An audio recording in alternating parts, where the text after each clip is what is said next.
दोस्तों नमस्कार।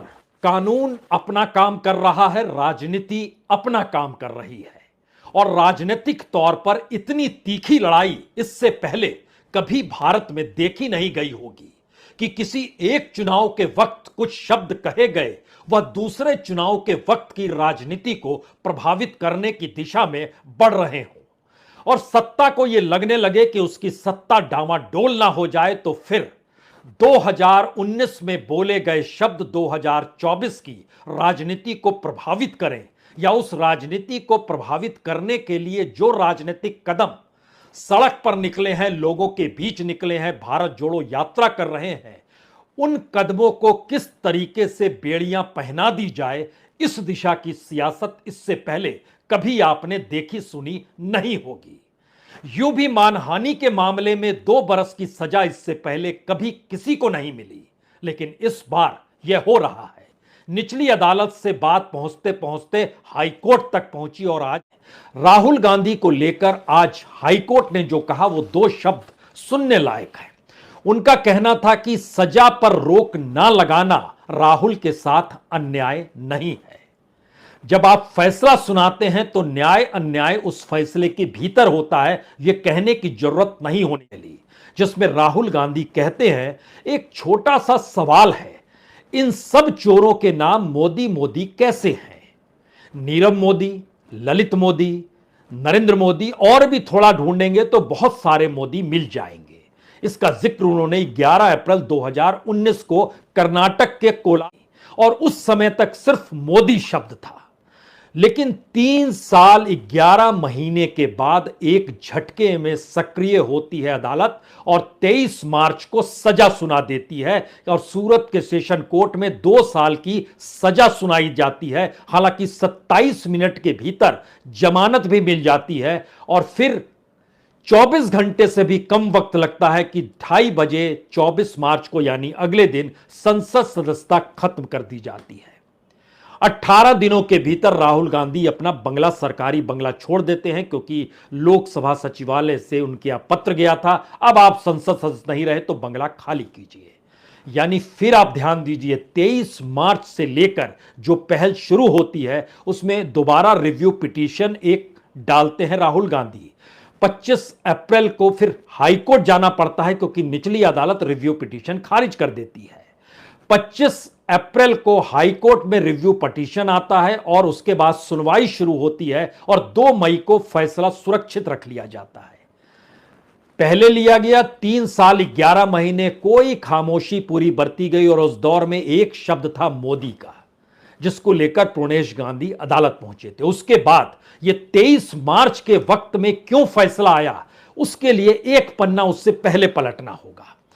पार्लियामेंट के भीतर जब बजट सत्र चल रहा था और उसी समय अडानी कांड सामने आ गया और पार्लियामेंट के भीतर मोदी अडानी भाई भाई के नारे तो पूरे देश ने सुने, लेकिन राहुल गांधी ने जिन सवालों को अडानी और मोदी से जोड़कर रखा, उस पूरे वक्तव्य को संसद की कार्रवाई से हटाने का फैसला ले लिया गया। और जब यह फैसला हुआ तो उसके बाद ही प्रधानमंत्री मोदी राष्ट्रपति के अभिभाषण पर आए, बोलने के लिए आए और उन्होंने अपने वक्तव्य को रोका। लेकिन जब तक वक्तव्य देते रहे लगभग 50-55 मिनट तक, तब तक नारे लगते रहे राज्यसभा के भीतर, मोदी अडानी भाई भाई। सवाल यह है, क्या एक ऐसा मुद्दा इस देश के सामने करप्शन को लेकर उभरा था जिसको लेकर सरकार को यह महसूस हुआ या मोदी सत्ता को यह महसूस हुआ कि दरअसल यह ठीक नहीं? अडानी गुजरात से आते हैं, प्रधानमंत्री मोदी गुजरात से आते हैं, प्रणेश गांधी गुजरात से आते हैं, अदालत सूरत की गुजरात में थी, हाईकोर्ट में रिव्यू पिटीशन गई, वह भी गुजरात हाईकोर्ट के भीतर गई और उसके बाद 65 दिनों तक हाईकोर्ट ने भी खामोशी बरती। 2 मई को फैसला सुरक्षित रखा और 7 जुलाई यानी आज के दिन यह फैसला सुनाया। इतनी हड़बड़ाहट, इतनी जल्दबाजी, इतना विलंब, इतनी खामोशी, राजनीतिक तौर पर सत्ता के सब कुछ अनुकूल रहता है तो अदालत मामले को बड़ा लंबा खींचती है। हम कह सकते हैं कि कानून तो अपना काम करता है। तो यकीनी तौर पर 3 साल 11 महीने तक तमाम पेशी के बावजूद भी कानून जिस तेजी से काम कर रहा था उसमें 3 साल 11 महीने लग गए, असंभव सी चीज है। और जब रफ्तार पकड़ी तो 40 दिन के भीतर सब कुछ हो गया, फैसला रोक लिया गया और फैसला देने के लिए भी 65 दिनों के बाद का वक्त रखा गया। आज का दिन, आज प्रधानमंत्री मोदी रायपुर और उसके बाद गोरखपुर में होंगे। प्रधानमंत्री जब भी दिल्ली से बाहर जाते हैं उसी वक्त कोई बड़ी चीज का फैसला होता है। वो बड़ी चीज का फैसला जिस दिन होता है उसी दिन प्रधानमंत्री मोदी बाहर रहते हैं, यह भी कह सकते हैं। 2000 के नोट को लेकर भी आप याद कीजिए, प्रधानमंत्री देश में नहीं थे। लेकिन बहरहाल थोड़ी देर के लिए इन परिस्थिति को जरा आ चुका है, क्योंकि संघ राजनीतिक कैडर में तब्दील हो चला है इस दौर में। शायद इसीलिए अब स्वयंसेवक कहें या बीजेपी के कैडर के तौर पर आरएसएस को देखें, यह भी समझे। ऐसा नहीं है कि कांग्रेस नहीं समझती है या बीजेपी नहीं समझती है या देश की तमाम पॉलिटिकल पार्टी नहीं समझती है, सब समझते हैं। तो कहीं ना कहीं विचारधारा से चीजें आकर जुड़ रही है, जिसका जिक्र कांग्रेस कर रही है कि यह तो विचारधारा की लड़ाई है। और दूसरी तरफ कानूनी जिक्र जब बीजेपी कर रही है कि देखिए कानून अपना काम कर रहा है, तब यह सवाल बड़ा होता है कि कानून जब अपना काम करता है तो उसमें जब ढीलापन होता है और जो रफ्तार होती है वो सत्ता के अनुकूल और प्रतिकूल परिस्थितियों को देखकर क्यों होती है। यह एक सही बात है कि अब सुप्रीम कोर्ट का रास्ता बचा हुआ है और सुप्रीम कोर्ट में जब यह मामला पहुंचेगा तो सुप्रीम कोर्ट संविधान के मुताबिक चीजों की व्याख्या करता है, परिभाषित करता है, उसका काम ही यही है। और वहां पर यह मामला कितने मिनट टिक पाएगा, शायद इसके लिए इंतजार सुप्रीम कोर्ट के उस सुनवाई का करना होगा। लेकिन तब तक मामला हाई कोर्ट तक लेकर आते हैं। तो क्या यह माना जाए कि हाई कोर्ट दरअसल जो फैसले देते हैं या लोअर कोर्ट जो फैसले देते हैं, लोअर कोर्ट अपने दायरे में फैसला देता है, हाई कोर्ट अपने दायरे में फैसला देता है और सुप्रीम कोर्ट का एक अपना अलग दायरा है। तो हर कोर्ट के उलट दूसरा मामला हो सकता है।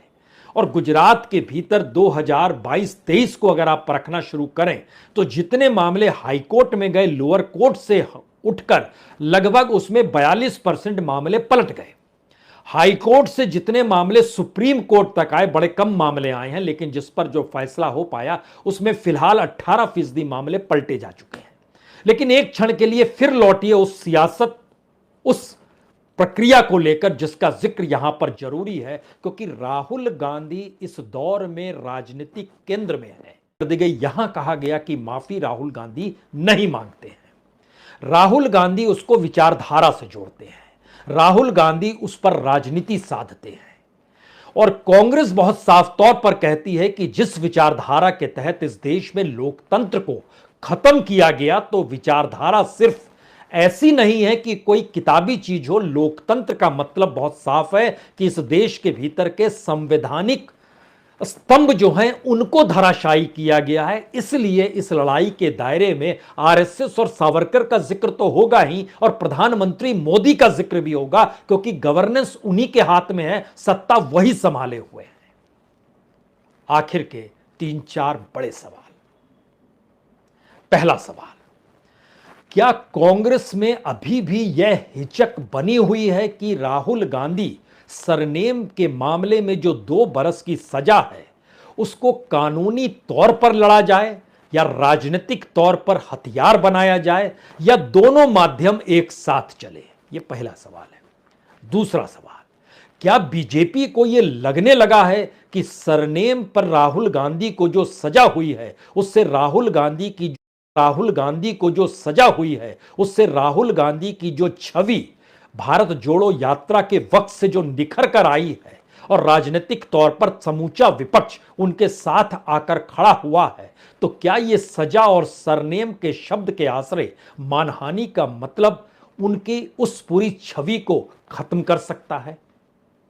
तीसरा सवाल, क्या इस पूरी प्रक्रिया में निजी तौर पर राहुल गांधी जिस राजनीति को साध रहे हैं वह उस रियल पॉलिटिक्स से दूर हैं जिसे नरेंद्र मोदी या तमाम राजनीतिक दल अभी तक भारत में चुनाव जीतने के लिए अपनाते रहे? और राहुल गांधी ने एक कठिन रास्ता चुन लिया है जहां पर वो बताना चाहते हैं कि भारत के भीतर में लोकतंत्र का खत्म होना और नफरत का फैलना और राजनीतिक घृणा के जरिए राजनीतिक तौर पर किसी को प्रताड़ित करना, कभी कानून और संस्थानों के आश्रय, तो उससे लड़ने के लिए कम से कम अपनी बातों पर टिके रहना होगा, डिगना नहीं होगा, क्या राहुल गांधी यह सोच चुके हैं?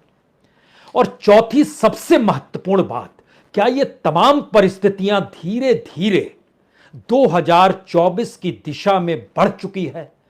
क्योंकि राहुल गांधी पर जो सजा का सुनवाई की शुरुआत होती है वो अडानी कांड के बाद होती है, और पार्लियामेंट के भीतर से राहुल गांधी की सदस्यता जब रद्द होती है तो उससे पहले आखिरी भाषण अडानी के साथ मोदी के क्या संबंध हैं, राहुल गांधी इसका खुले तौर पर जिक्र करते हैं, और इन्हीं बातों का जिक्र वह लंदन और अमेरिका में जाकर करते हैं।